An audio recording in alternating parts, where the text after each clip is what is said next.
just to mention one thing about the international break, big shout out to Eddie Nketiah. Yes. A big shout out to the England under-21s, which are known as the Young Lions, but to me, I just refer to them as the Young Black Stars because that team that team has so many young black players. You know, I feel really proud to kind of support them. So England's got a bright future in that team. They're doing amazing things. If the Ghana FA wasn't so corrupt, it would be nice for them to play for Ghana. But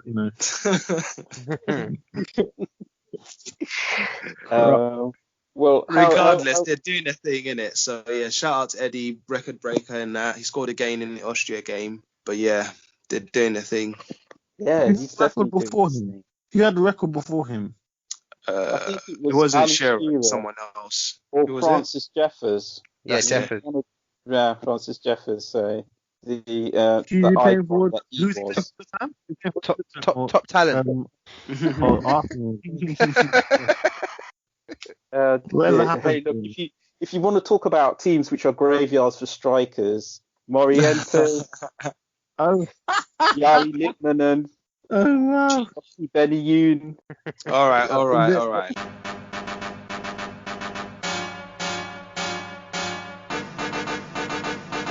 You're all about to witness a monumental throwdown.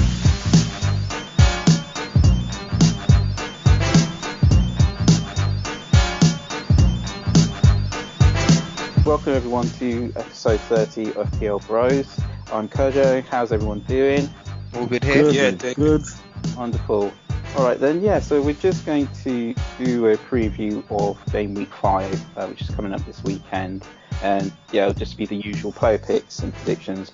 But we'll also have a quick look back at Gameweek 4, even though it seems like it was an age ago. But we can try and run through that real quick. Yeah, we can go straight into the game week. Yeah, okay. Well, I will start with my score, which was 61, but I took a -4, so I actually got 57. And I captained De Bruyne. He didn't do anything, but I did bring in Harry Kane.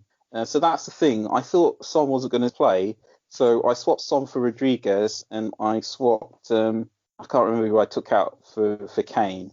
So it kind of worked out. Obviously, Son got a massive score, but Kane did well enough as well with 16 points. Rodriguez did exceptionally well with 18 points. So I'm relatively happy with that. I still got a red arrow because it's tough up there. But, the average was 48 points. So I beat that by 9 points. So I'm happy with that. Yeah. Not bad. Shall I go next? Yeah, go on. Sure. Okay, so I played Ramsdale on goal. Unfortunately, I had Robertson on, who played a good game, but he got a -1. Serge Aurier got me 12 points. Yep. Rodriguez got me 18. And my captain, Calvert-Lewin, got me 12. And my vice-captain, Salah, got me 13. So I know I'm going to do some substitutions this week. A couple total? Later. Pardon? What was your total points? My total score was 61 points. That's very good. It's all right. Well, considering the week, consider how the week went, I suppose it's all right. It's quite good, isn't it? No, it was good. I think it was actually a bad week for a lot of people. Yeah.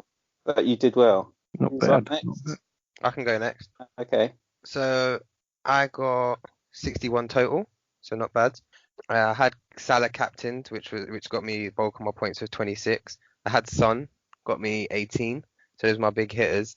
Unfortunately, I got a -1 from Trent, and had Pope in goal, who only got me 1. I was hoping for a bit more from there, but I was lucky because most of my bench got 0s, and then I had Egon on the bench who's got a 1. For some reason, I thought Doherty will come on, and I was hoping that would happen, but he never came on, so he stayed on the bench. Yeah, it's weird.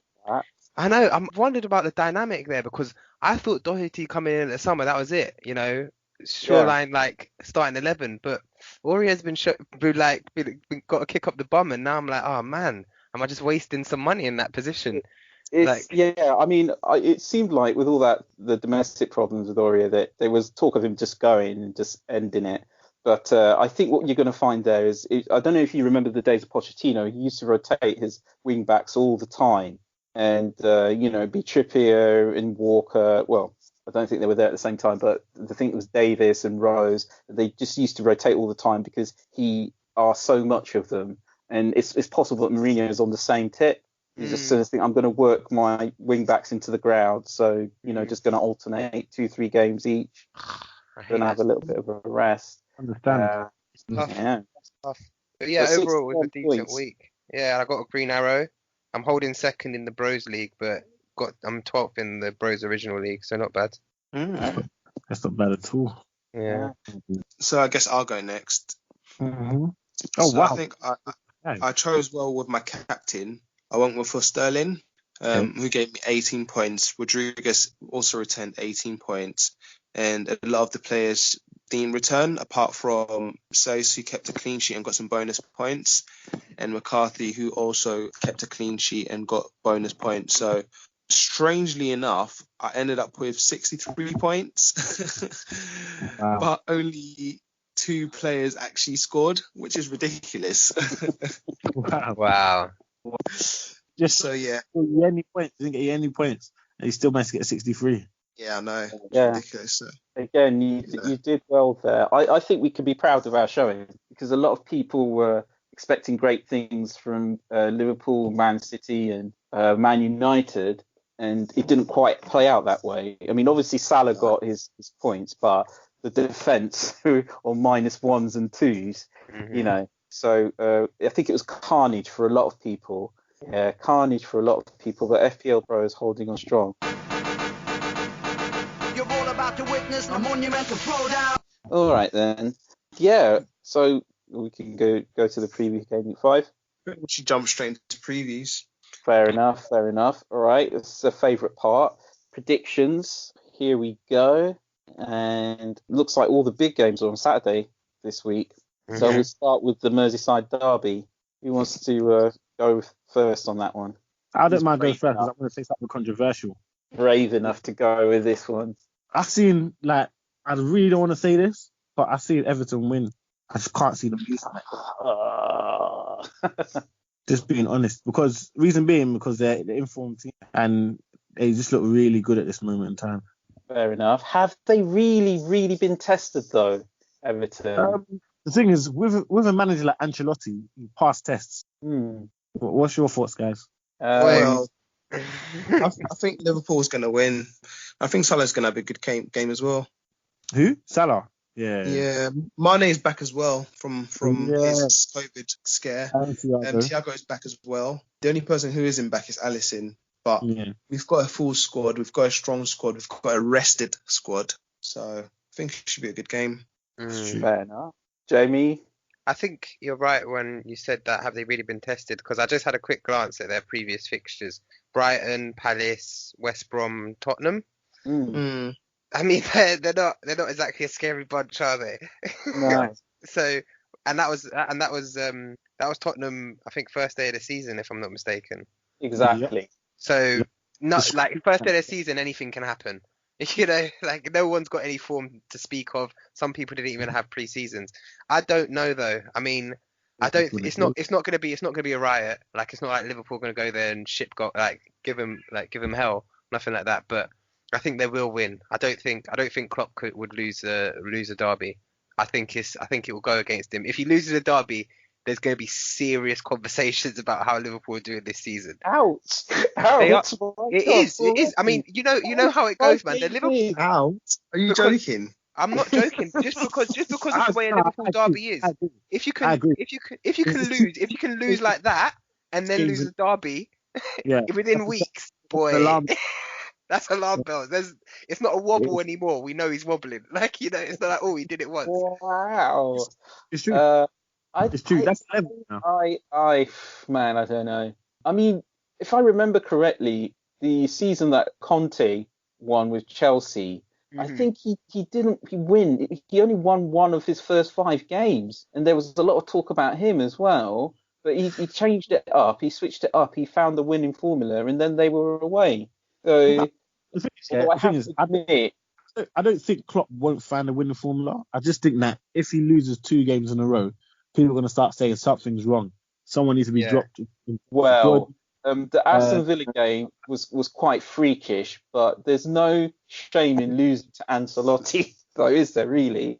Not really at all. But I just think from on the back of a season like we had last season where when they were unbeatable almost, like it was scary when you saw what Liverpool were doing to open up this season. And like, I mean, of course COVID, all these other like asterisks and caveats and whatever else, but then to lose like you lost against Aston Villa and then to lose a derby within weeks of each other, I think it's just going to make Liverpool fans start getting itchy, like no, this isn't okay.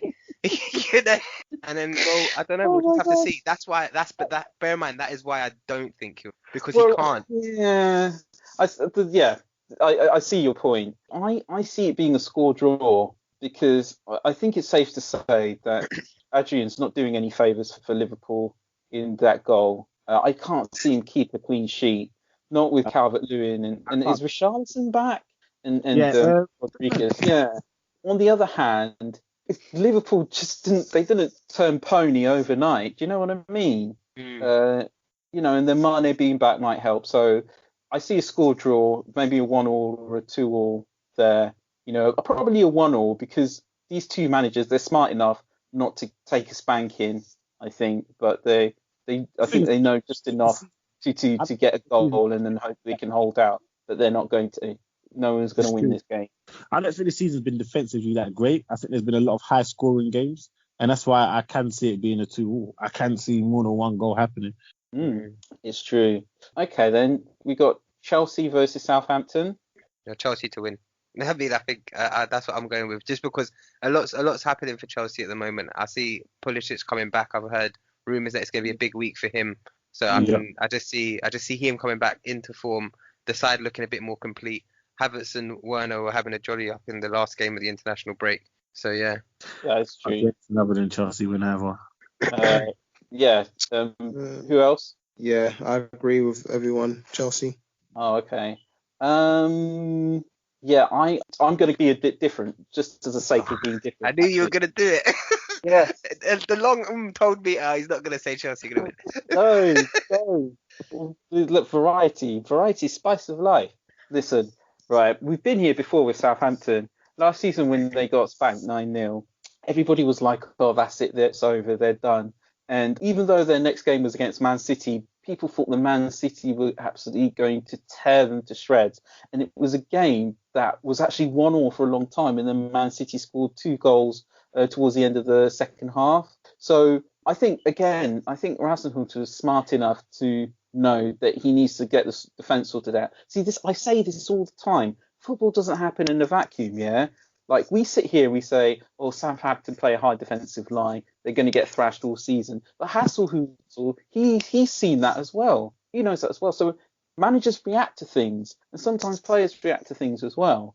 And sometimes having your backside handed to you in one game means that you're really determined not to do it in the next. And I know that Chelsea have got a scary looking front line, but they just haven't been clicking. And I think it might take them a while to click. I mean, who the hell knows where Werner's going to play, for goodness sake? And then Lampard might decide to play front 2 again and have him up front with Abraham, in which case he's not going to know what he's supposed to be doing, Mm-hmm. So, yeah, a draw for me. A draw, okay. Yeah, because I have to be different, that's why. Yeah. Yeah. You see, and everybody's laughing and everything, but if it happens... We'll see. We'll see. You're all about to witness a monumental throwdown. All right, then. Man City versus the Arsenal. Oh.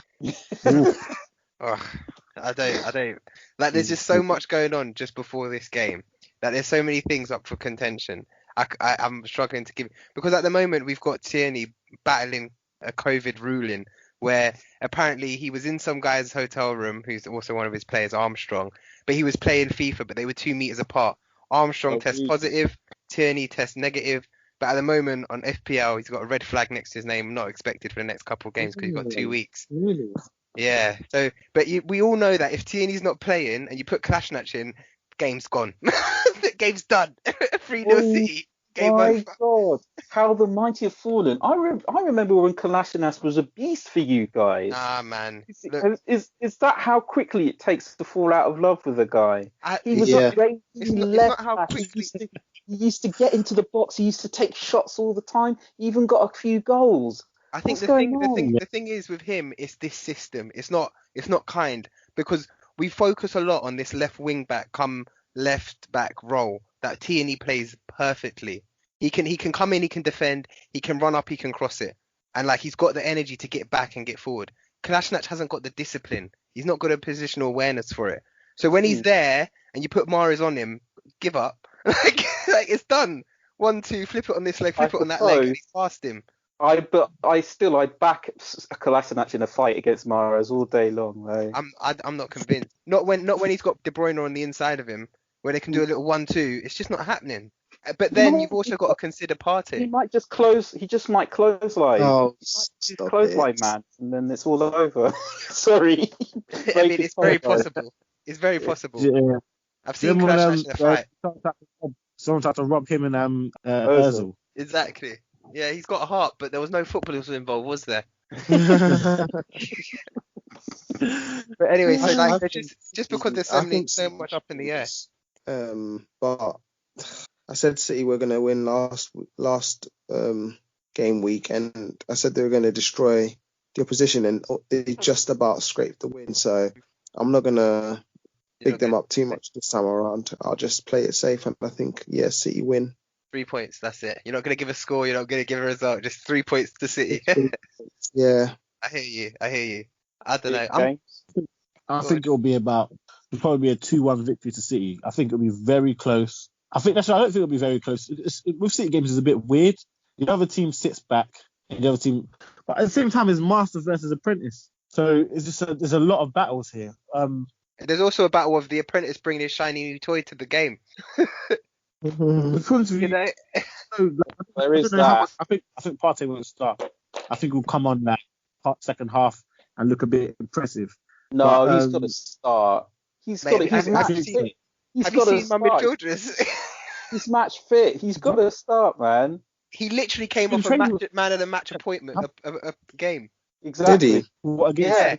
Against Ghana, he got 2 assists. With Qatar. Ghana, he got 2 assists, and then just before that, his last Atletico Madrid game, it was man of the match performance. He got the goal. What about his game against Mali? What about the game against Mali? I can't comment on that. 1 game out of 3. No, the man is up. He's ready to go. You know. Yeah. Fair enough. I think he's starting. But yeah, I mean that's what I mean. There's just so much in the air. Yeah. Do you know what?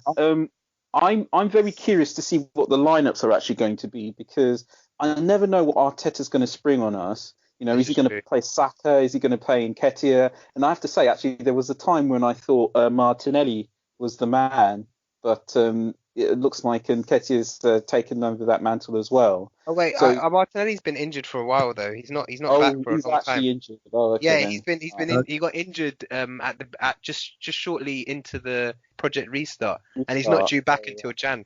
So, oh wow. Okay, fair enough. But then people are coming in. Plus, the thing about Pep is that, first of all, he tinkers a lot, especially when his team aren't doing well. Mm-hmm. Plus, he's the type of guy who actually changes tactics and line up to suit the opposition. So he literally changes his team from week to week, depending on who he's playing. They don't have any out-and-out strikers at the moment. So I'm really curious to see how the team's going to line up. Is he going to stick Fernandinho back in defence? You know, or is he going to persevere with Diaz and Laporte? It's just only God knows who's going to play. It's a mug's game predicting the lineup for those two teams. Having said that, having said that, yeah, I know it's a tough one. It's a tough one, but I'm going to give it to Man City just. It's going to be tough. They're going to labour again. Yeah. Can't help it. I know. Yeah. I think it's similar to what happened with Klopp and Arteta. It's gonna be one of those one where the big manager's like, look, I'm not letting you have another one over me. Like, it's not happening. Like, what you thought you had that, you thought you had me. No chance. I'm gonna show you what the shake power feels like. Yeah. All right then. you're all about to witness a monumental throwdown. I think we should look Newcastle. at 3 more interesting games, and then we should do player picks. Okay, Because shall I've we? had a quick scan of the games, and some of them, I think they're going to be the ones that you're literally just gonna Yeah. watch the news rather. Well, that's a terrible thing to say because actually news can be interesting, but rather watch paint game. Okay then. You're making this tough for me. All right then, we'll do Newcastle versus Man United because we know that Man United need to know how we perceive their chances. You have to win that game. Yeah, I agree. You have to win it. There's nothing else that could be said. There's no choice. Do you know what? I could quite easily see Newcastle winning it because Man United's defending has just gone straight out of the window. Yeah, their goalkeeper's I was just about to say that. goalkeeper's unreliable. And the defense is so bad. I mean, I've got Wan-Bissaka at the moment, but he's letting me down big time.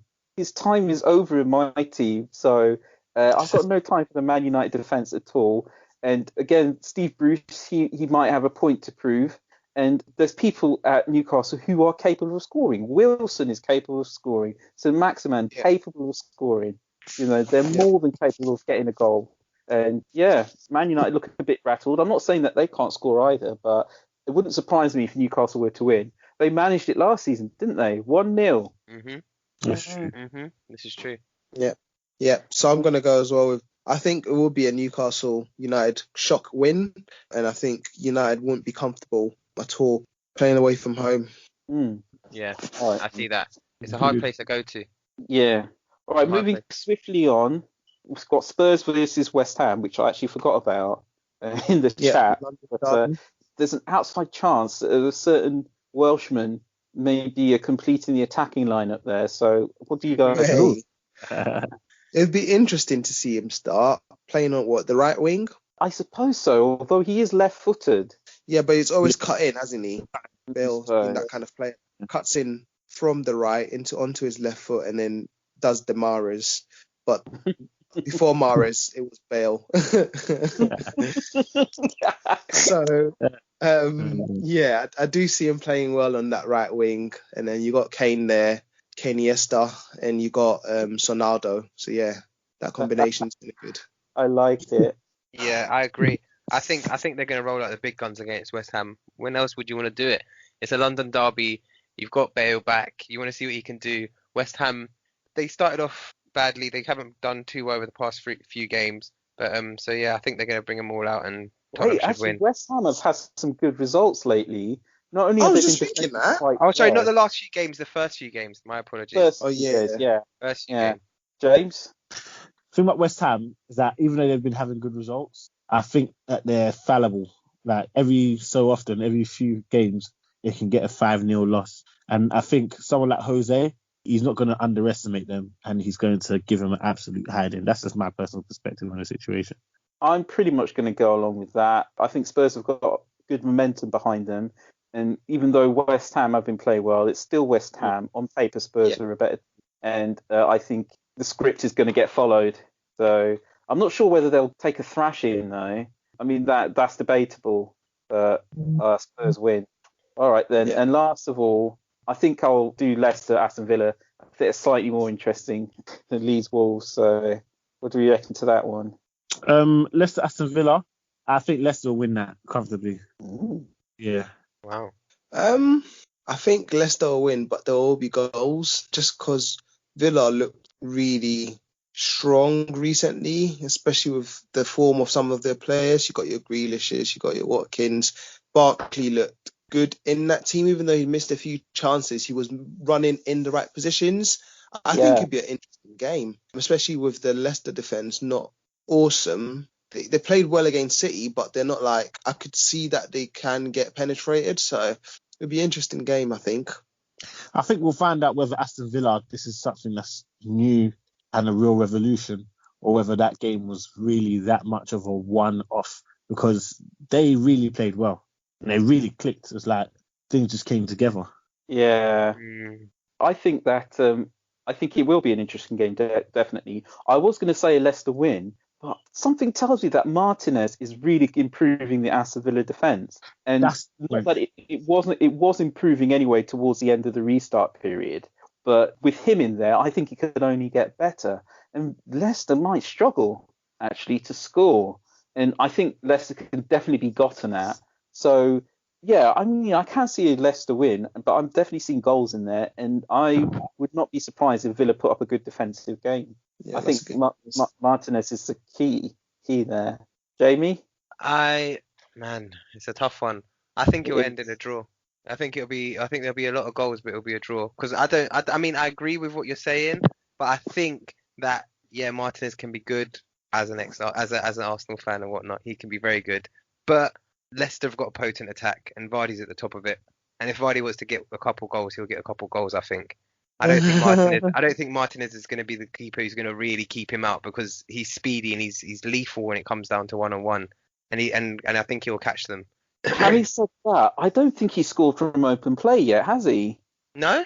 Well, has it all been pens? I think he's got one goal from open play, and the rest of them have been penalties. He's had like 5 penalties or something. Well, maybe this is the weekend he opens his bank account. Maybe. So yeah. was the open play goal the one that he did the flick?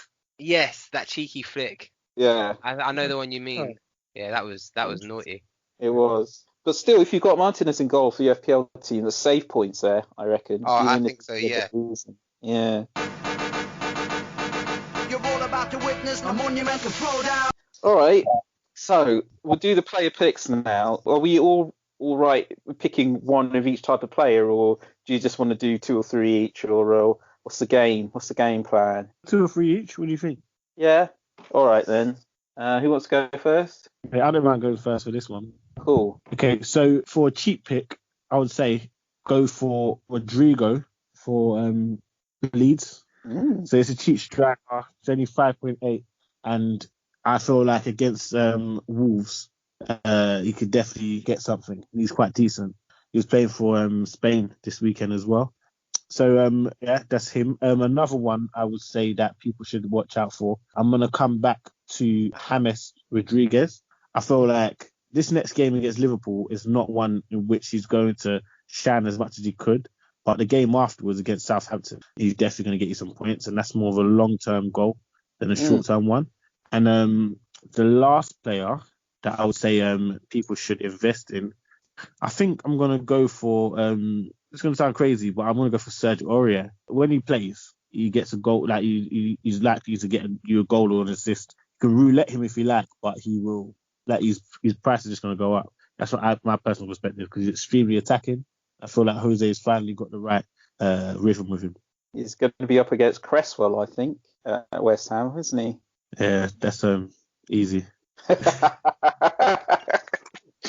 It's short and sharp. You've dismissed Cresswell out of hand. Okay, fair enough. Who wants to go next? I don't mind. All right. My first pick, probably say Son. Kind of regret taking him out of my team. It was between him and Kane, but just because Kane's played all 3 England games, I just kind of felt like he might be a little bit more tired than Son. And Son is obviously at the end of the goals. This is the point I made a couple of weeks ago or 2 weeks ago as to why I chose Sterling and not De Bruyne. De Bruyne does the assist, but we want the goals, not the assists. So yeah, that's why I went with Sterling, and obviously it paid off. Yeah. So I think Son, regret taking him out, but hey ho, he's fit. So yeah, I want to get him back in my team. So that's my first pick. My second pick, a cheaper pick, is I'm thinking Morpay. Really good player actually. And even though, was it United that he was unlucky against, or was it Arsenal when he did the crying thing? I can't remember. He loves it. But even though he doesn't always have the last laugh, he is actually a good striker. He's very powerful. He's very fast, and he's got a keen eye for the goal. He's also the penalty taker. We know how important it is to have penalty takers in your team at this time of the season, with all these penalties being given. Playing against the Palace defence, who conceded that many goals against Chelsea and also conceded 2 penalties, if I'm not mistaken. It's probably worth having more pay in the back of your head for this game. And he's got some good fixtures coming up as well. Good point. So That's good. that's my other pick. I'm going to leave it there. It's just those two. Fair enough. I just want to chip in, and apparently James Rodriguez is not going to be back from international duty until the very last minute. So there is an outside chance that he might be too knackered, might not play. So yeah, sorry to rain on your parade there, James, but I'm not sorry. Sorry, not sorry. Sorry, not sorry. You're all about to witness a monumental throwdown. Who wants to go next? I will. Okay. So I've got 2. I'm looking at the Newcastle Man United game. I'm looking at the defence. I'm looking at Harry Maguire, and I'm thinking Callum Wilson, who's been doing really well. That's just cold, man. There's no love here. You're cold as ice. It is what it is. We spoke about Man United's leaky defence, and Callum Wilson has actually been unbelievable so far. 4 goals and an assist in the opening game weeks. Like he's been doing really well, and not many people have been looking at him, I think, the way they should. And for 6.5 million, he's a bit of a steal. So yeah, I think the price is very nice. Yeah. So I'm looking at him, and I do think he'll get something, assist or a goal. I think he'll get something at Man United, personally. Yeah. And then I'm also looking at another striker. I'm looking at Raul Jimenez. I think he'll do well. I think he'll come well in their game this week. I think it's the kind of game that's built for Wolves. They'll sit back, defend, and then catch him on the break. So yeah, I think you'll have a good game. Okay.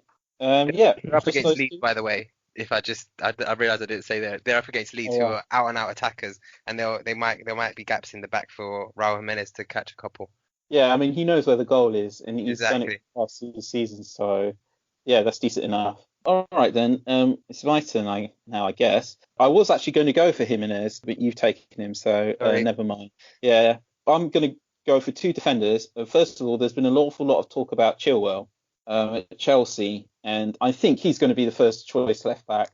I can't see Alonso getting back in there, and I don't think Frank Lampard likes him very much anyway. Even though Marcus Alonso has been an FPL legend in the past with his the fact that he spends so much time in the opposition box and takes a decent free kick, it looks like his time is over for the time being, at least. And I think Chilwell also takes set pieces. He looked really good in the last game. Again, he's a very attacking. And there's an outside chance Chelsea might start to keep a clean sheet with Mendy in there. Although, is Mendy playing? I heard he had a problem recently. No, nothing like that? No. Okay. So anyway, Chilwell, that's the one. And the other defender I'm going to go for is Semedo at Wolves. So I'm sorry. It's a good player. Yeah, he is. And I think he's going to fit in seamlessly and pick up where Doherty left off for them. And yeah, Wolves have some very good fixtures coming up in the next 4 or 5. So I think he's going to be a good source of points. And finally, I'm going to go with Harvey Barnes because, again, he just seems to shoot all the time. I can't help feeling that he's going to get more goals this season. I think he's getting there. He takes a lot of shots. You know, there's plenty of people to supply assists for him at Leicester. Mm-hmm. And so I think for his price, which is, how much are you, Harvey Barnes? Compared to other midfielders, I can't find it now. But I think he's going to be a good choice. I mean, Leicester do have some tough games, but I think Harvey Barnes is going to be a source of points. So Harvey Barnes is 7 mil. Yeah, I mean, it's okay. It's not bad. Yeah, it's not bad for what you get. You know, he's not going to be getting you a goal and assist every game, but you know, he's not Salah, he's not De Bruyne, he's not Son. So you know, you get what you pay for with him. Yeah, he's in my midfield, so let's hope he does well, like you said. All right, you see, great minds and all the rest of it. Yeah. Okay. All right then. So I think that's it for this week. Thanks a lot, guys, for taking the time out to do the pod. I know you're all extremely busy, but I really do appreciate it. If you're listening on YouTube, hit the subscribe button, give us a like, show us some love, support. And we are also obviously now on Spotify. We're on Spotify now and all your other places You're good We're in podcast. a lot more places. A lot more places now. That's right. So check us out, and yeah, thanks for listening, and we'll catch you all next time. So that's a good night from me. Goodbye from me. Peace, guys. And goodbye from me. Okay, bye bye.